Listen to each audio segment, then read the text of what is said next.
Labadiena, sveiki gyvi, grįžta Top Sport A lyga į Panevėžį, Aukštaitijos stadionas. Čia šiandien susitiks čempionai ir vicečempionai. Vietoje Kasparą Dubrą ir Liviontalis prieš Liną Klimavičių. 1-1, du veteranai.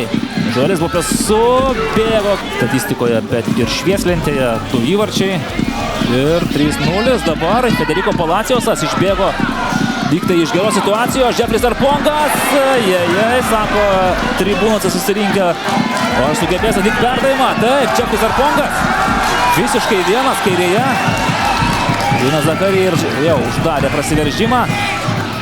Geras perdavimas, bet rieda kamuolys.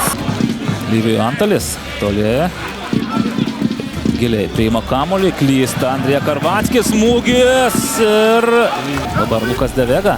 Tolumoje yra Penšaivas, ar bus perdavimas, Federikas Palaciosas, Sarpongas ir Arpadas Tordajus.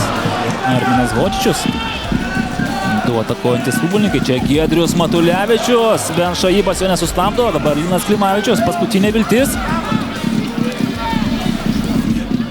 Ir Kasparas Dubras Vytautu Černiausku atidirba.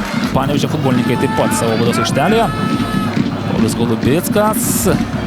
Giedrius Matulevičius laimi oro dvikovą. Linas Klimavičius link Federico Palacioso. Ne.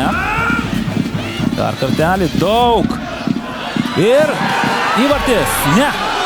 Ne. Panašu, kad kyla į viršų. Ir Goropsovas po truputį štai taip išeina, taip.